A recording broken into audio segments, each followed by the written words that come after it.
Hello, my name is Lori Ellis, and I'm the head of Insights at BioSpace, and I'm here with Dr. Peter Marks, Director of Center for Biologics Evaluation and Research, CBER, FDA. So, Dr. Marks, the first thing that I want to do is I want to congratulate you, because last night you became a DIA Fellow. Thanks very much. You're welcome, and thank you for being here. So the first question I have for you is that you've previously mentioned that 2024 is an exciting year, and it's a year of establishing groundwork, foundations for platforms for the future. Now that we are midway in the year, I wanted to know, where do you see the most success, and where do you see there needs to be future collaboration from the FDA and the industry? So thanks for the question. I think we're making progress on figuring out how to have more active conversations with sponsors. I think that goes overall, and it's also being exhibited as part of what we're doing with the START pilot, which is a regulatory pilot in trying to have extensive interactions with companies developing a rare disease or academics developing rare disease therapies. So I think we're making progress in our communications, and in trying to help drive the process forward. Also in how we think about the endpoints necessary to get over the hump, how we can use accelerated approval for rare diseases. So I think there we've made a lot of progress. We've also made progress getting platform guidance out. And there's a draft out for comment, which I think is exciting. And we'll look forward to people's comments on that.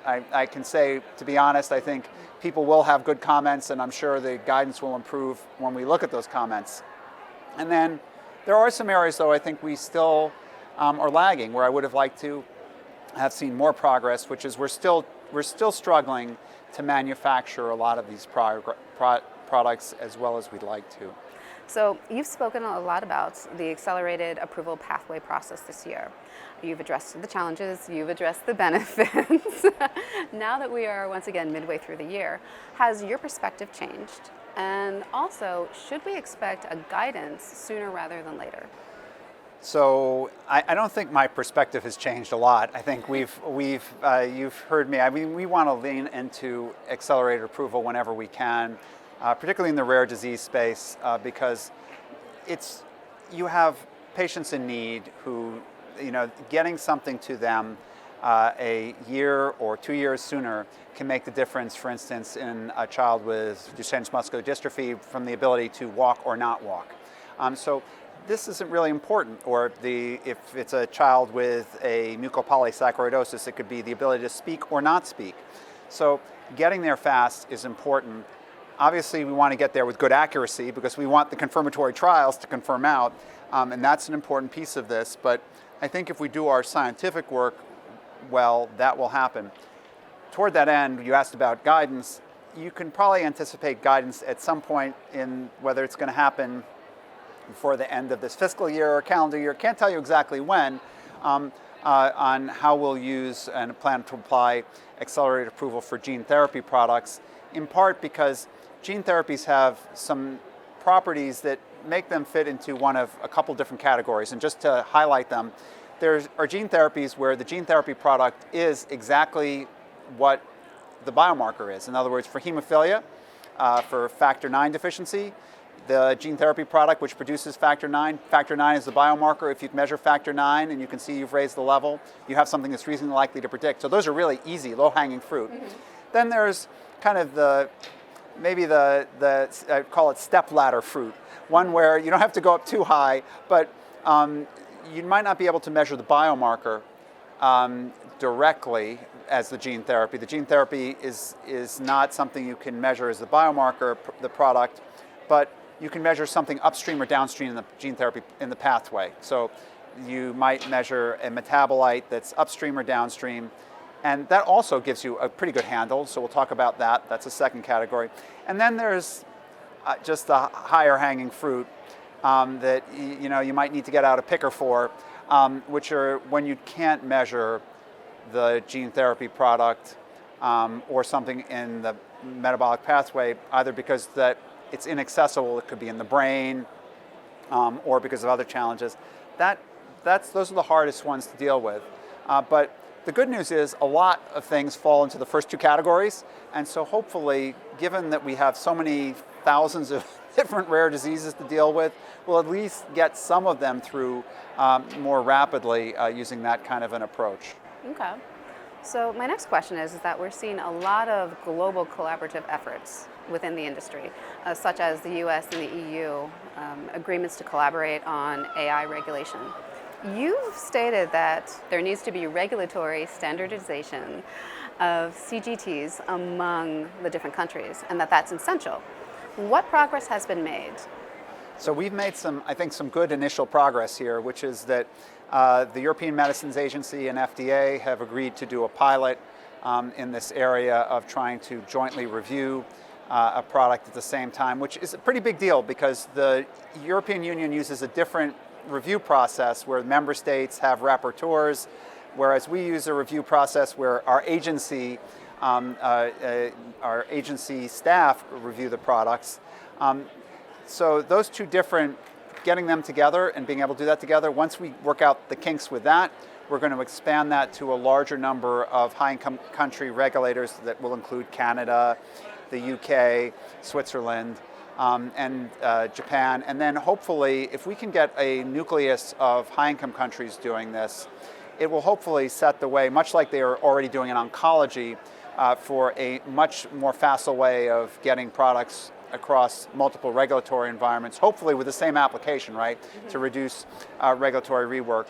And then ultimately, kind of the dream is that if we can then work out the reliance procedures, it would be nice to have an organization like WHO or some other similar regional organization serve as kind of a place to register and list so that you could have essentially listed products in the gene therapy space that regulators that just don't have the capacity to review a product could say, okay, US and EU approve this product, we can now use their approval to key off our approval.